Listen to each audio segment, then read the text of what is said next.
Alguns assassinos deixam rastros, outros deixam pesadelos, e há aqueles que deixam câmaras de tortura escondidas sob a terra, ossadas calcinadas e fitas de vídeo tão perturbadoras que os próprios investigadores jamais esqueceram o que viram. Leonard Lake e Charlie Zhang não queriam apenas matar, eles queriam controlar, destruir e registrar cada segundo de dor que causavam. O que começou com um simples furto acabou revelando um dos capítulos mais monstruosos da história criminal dos Estados Unidos. Se você tem coragem de descer aos porões mais escuros da mente humana, fique. Mas saiba, esse vídeo pode mudar a forma como você olha para estranhos e para o seu próprio vizinho. Inscreva-se no canal, ative o sino e deixe seu like para que essas histórias continuem sendo contadas. Porque, às vezes, a verdade é mais sombria do que qualquer ficção.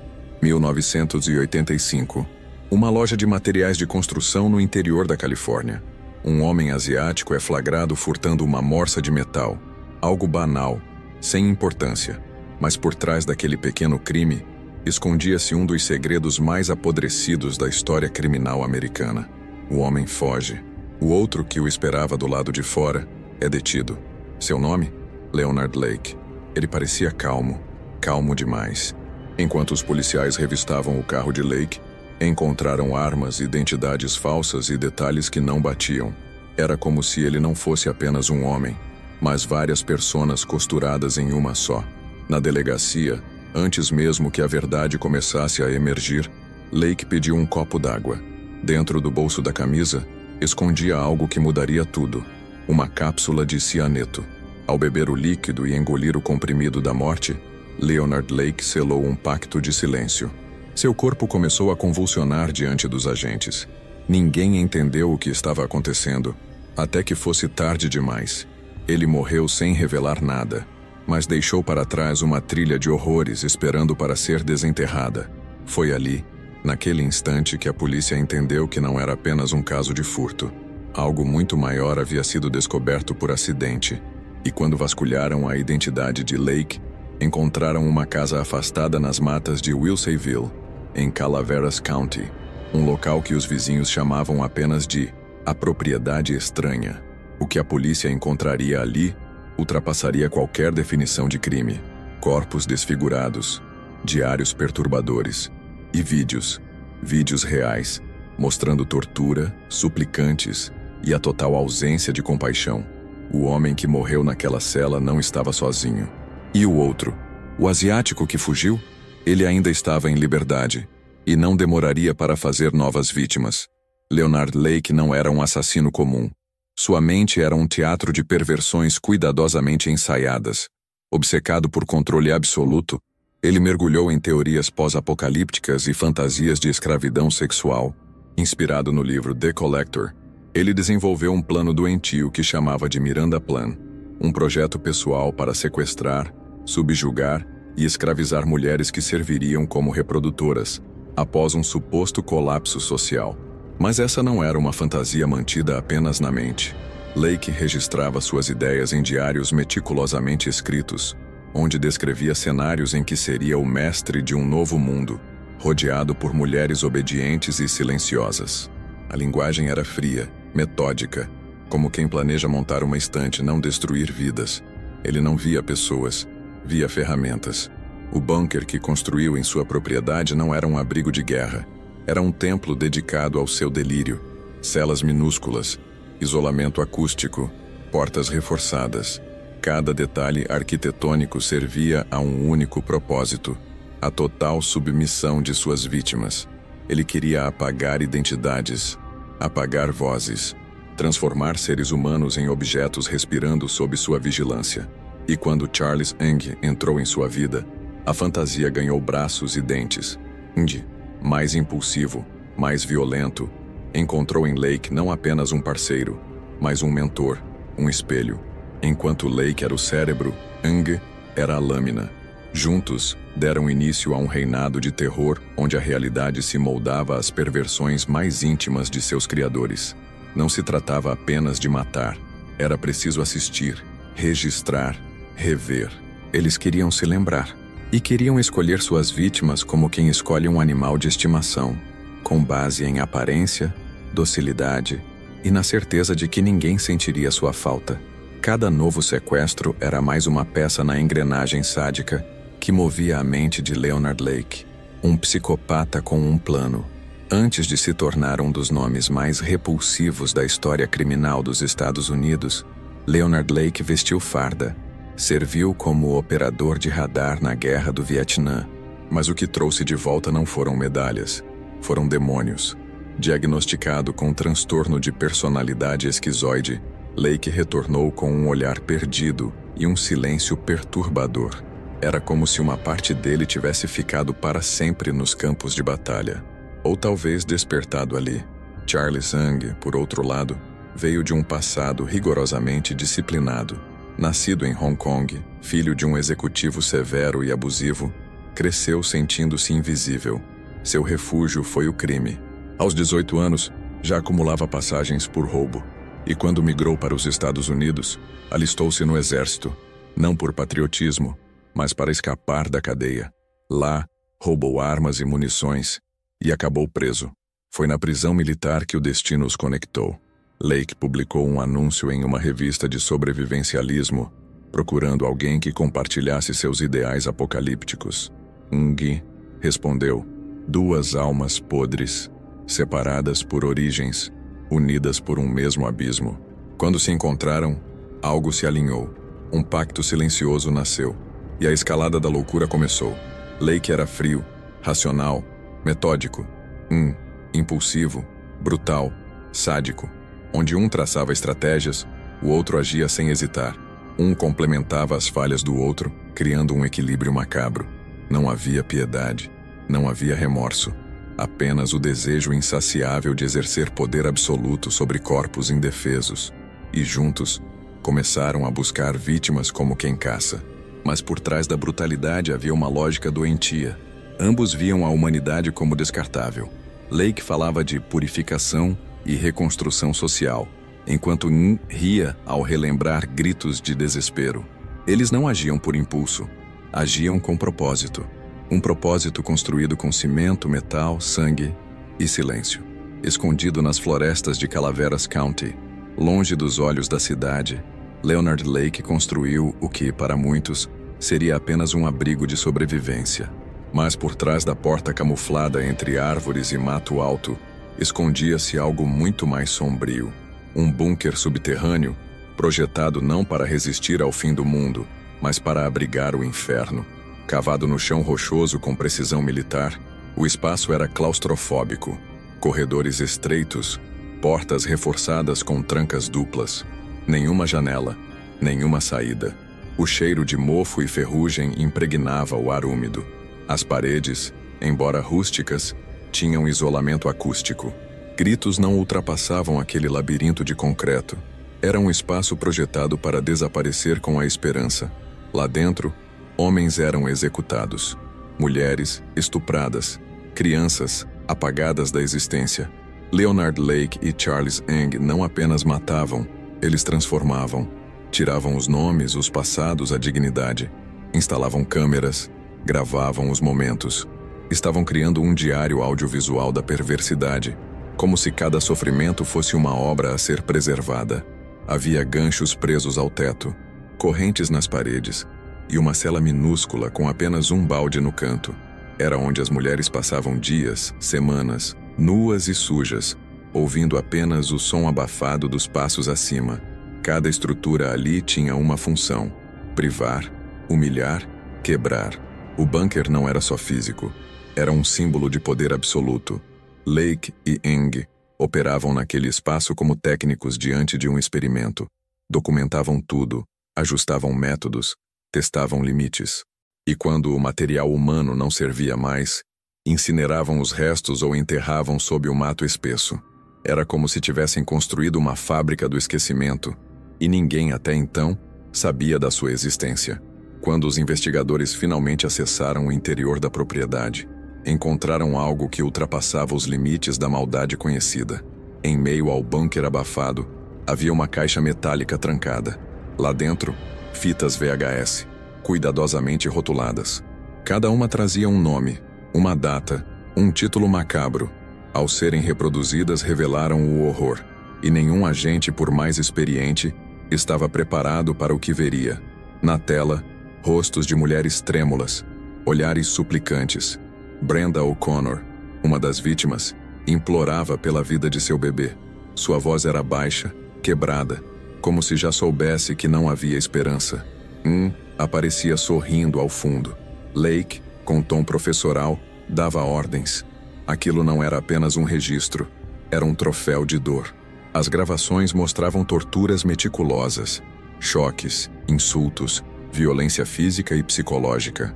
Em alguns vídeos, os criminosos se revezavam entre abusos e diálogos filosóficos sobre dominação e poder. Em outros, gargalhavam diante do sofrimento. O contraste entre a banalidade das conversas e a brutalidade dos atos causava um nó na garganta de qualquer espectador. Cada fita era uma janela para a mente psicopata dos assassinos. Não havia pressa. Eles queriam prolongar a dor. E mais do que isso, queriam capturar o exato momento em que a vítima quebrava por dentro, o ponto em que o medo superava qualquer esperança. Era isso que os excitava, a transformação do ser humano em uma sombra sem vontade. Os vídeos se tornaram prova incontestável dos crimes, mas também cicatrizes na memória de quem os assistiu. Promotores, policiais e psiquiatras relataram pesadelos.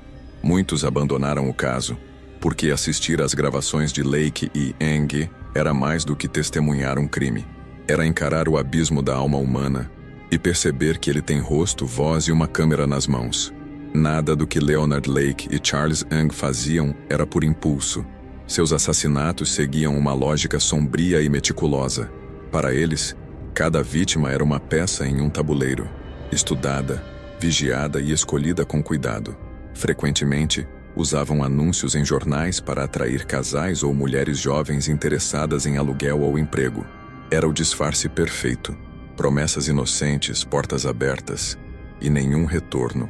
Assim que as vítimas chegavam à propriedade, eram levadas ao bunker.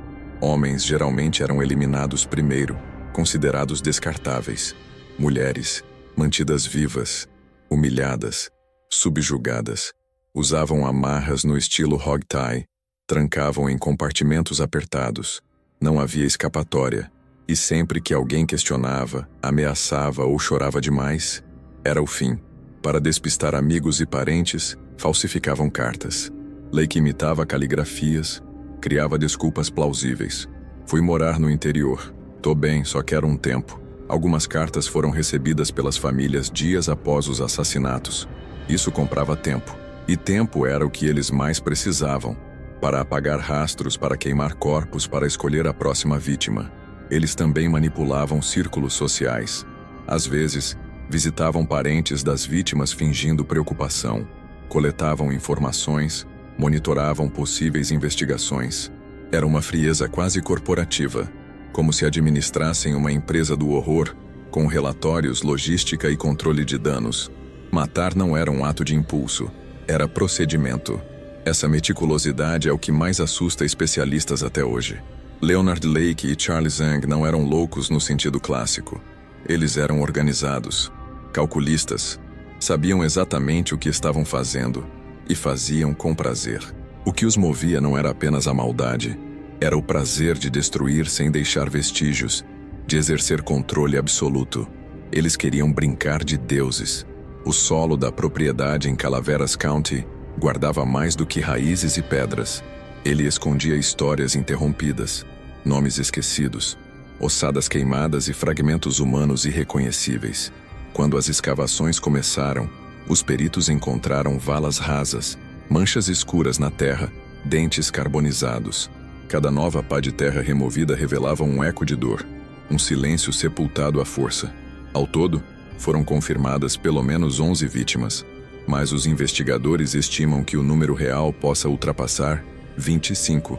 Muitos restos estavam tão destruídos, tão fragmentados, que nunca puderam ser identificados. Ossos infantis foram encontrados misturados a vestígios de adultos, corpos desmembrados, partes faltando, como se até na morte eles negassem às vítimas a dignidade de serem reconhecidas. Um dos achados mais perturbadores foi um balde de metal enferrujado, contendo fragmentos de ossos calcinados, dentes e anéis de casamento derretidos. Ao lado, objetos pessoais, fotos, diários, documentos. Era como um altar macabro da destruição, onde o rastro das vítimas era preservado como troféu, não como lembrança. Os vizinhos, até então céticos, começaram a recordar de gritos abafados, luzes estranhas durante a noite e visitas breves de carros desconhecidos. A propriedade, antes apenas peculiar, revelou-se um cemitério clandestino, e ao redor do bunker, os cães farejadores continuavam a apontar pontos de escavação. Cada marca era uma nova tragédia esperando para ser descoberta. A mídia cercou o local. Helicópteros sobrevoavam a região, e o país inteiro começou a acompanhar, horrorizado, a lenta revelação de um massacre silencioso. Não foi uma chacina súbita, foi um projeto, um ritual repetido com frieza e método. Leonard Lake e Charles Zhang não deixaram apenas cadáveres. Deixaram cicatrizes na terra, na justiça e na própria história criminal dos Estados Unidos. Com Leonard Lake morto por suicídio, todos os olhos se voltaram para o homem que fugira no dia da prisão. Charles Ng, a caçada cruzou fronteiras. Ang havia escapado para o Canadá, onde logo cometeu outro pequeno furto, como se não conseguisse controlar sua compulsão. Foi preso em Calgary. Mas o que parecia ser o fim imediato virou uma batalha judicial arrastada. O governo dos Estados Unidos exigiu sua extradição. Resistiu. Seus advogados alegaram que ele enfrentaria pena de morte, algo inaceitável pela legislação canadense. O processo durou quase 10 anos. Enquanto isso, Ng vivia em prisões canadenses, demonstrando um comportamento arrogante, teatral, manipulador. Jamais mostrou arrependimento. Quando finalmente foi extraditado em 1991, os promotores sabiam que não podiam falhar. O caso era complexo. Múltiplas vítimas, provas físicas, vídeos, cartas.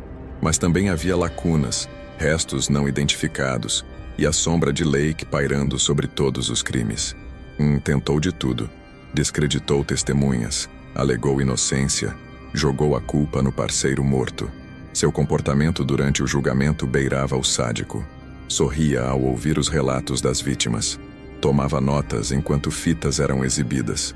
Certa vez corrigiu um detalhe sobre o bunker, como se quisesse reafirmar sua autoria. O tribunal, repleto de jornalistas e familiares das vítimas, assistia em silêncio à encenação mórbida de um assassino que se achava intocável. Em 1998, após um dos julgamentos mais caros da história da Califórnia, Charles Ng foi finalmente condenado por 11 assassinatos, incluindo os de 2 bebês. A sentença foi clara: pena de morte. Desde então, ele aguarda no corredor da morte em San Quentin, sem nunca ter demonstrado remorso. Sua cela é pequena, fria, mas ainda assim, muito mais humana do que o bunker que ajudou a construir. O veredito caiu como um peso silencioso na sala do tribunal. Culpado em 11 acusações de homicídio em primeiro grau. Charles Ng, impassível, sequer piscou. Atrás dele, familiares das vítimas se abraçavam em silêncio, segurando fotos desbotadas, alianças deformadas, memórias congeladas no tempo. Para eles não havia alívio, apenas o fim de uma espera sombria por justiça. A sentença de morte foi recebida sem surpresa. O próprio juiz afirmou que nunca havia visto um caso tão frio e calculado. Mas mesmo diante da condenação máxima, Ng continuou manipulando o sistema. Apelou, recorreu, alegou vícios processuais, incompetência de defesa. Cada tentativa era mais um golpe emocional nas famílias, obrigadas a reviver o horror a cada nova audiência. A pena capital, porém, permanece. Ng está no corredor da morte de San Quentin State Prison, onde passa os dias em isolamento. Seus recursos se arrastam, enquanto o estado da Califórnia mantém uma moratória de execuções. Ainda assim, sua cela é monitorada, seus movimentos restritos. A liberdade que tirou de tantos agora lhe é negada em cada segundo. Mesmo preso, Ng continua tentando manter o controle. Escreve cartas, concede entrevistas seletivas. Em uma delas, chegou a se comparar a um bode expiatório do sistema. A recusa em admitir qualquer culpa apenas confirma o que especialistas já sabiam. Não há arrependimento, só vaidade. e uma vontade doentia de permanecer relevante, mesmo que por razões repulsivas. O caso Leonard Lake e Charles Ng não terminou com a prisão. Ele permanece vivo nos corredores de tribunais, nos laudos psiquiátricos, nos arquivos de vídeo e principalmente na mente dos que investigaram, julgaram e sobreviveram. Foi um processo longo, doloroso, mas necessário, porque diante do mal absoluto, o silêncio da justiça é sempre a pior resposta. Leonard Lake e Charles Ng não foram considerados insanos. Não havia delírios, não havia vozes. O que havia era algo ainda mais perturbador, plena consciência. Eles sabiam o que estavam fazendo e escolheram fazer. Psiquiatras forenses que analisaram os materiais do caso destacam um traço incomum: prazer racionalizado. Eles não apenas sentiam prazer em matar, eles justificavam esse prazer como algo lógico, quase necessário. Lake, com seu perfil esquizoide, era um homem isolado emocionalmente, obcecado por controle. Seu distanciamento afetivo o tornava incapaz de ver os outros como seres humanos. Ele planejava com frieza, registrava cada pensamento como um arquiteto do sofrimento. Já assim, apresentava traços narcisistas extremos, com impulsos sádicos, carência de empatia e necessidade constante de aprovação, mesmo que através da dor alheia. A união desses dois perfis formou um fenômeno raro, a dupla psicopata complementar, onde um falhava, o outro supria. Lake criava o roteiro, Ng executava. Lake filosofava, Ng ria, e ambos se alimentavam do que o outro provocava. Era uma simbiose do mal, e talvez, o que mais assuste, é que ela funcionava com precisão. Os vídeos e diários deixados por Lake serviram como autópsia psíquica. Neles não há sinais de loucura. Pelo contrário, há linguagem articulada, reflexões existenciais e justificativas frias. Ele se via como um criador de um novo mundo. Por sua vez, demonstrava excitação diante da dor alheia, especialmente quando podia exercer poder físico.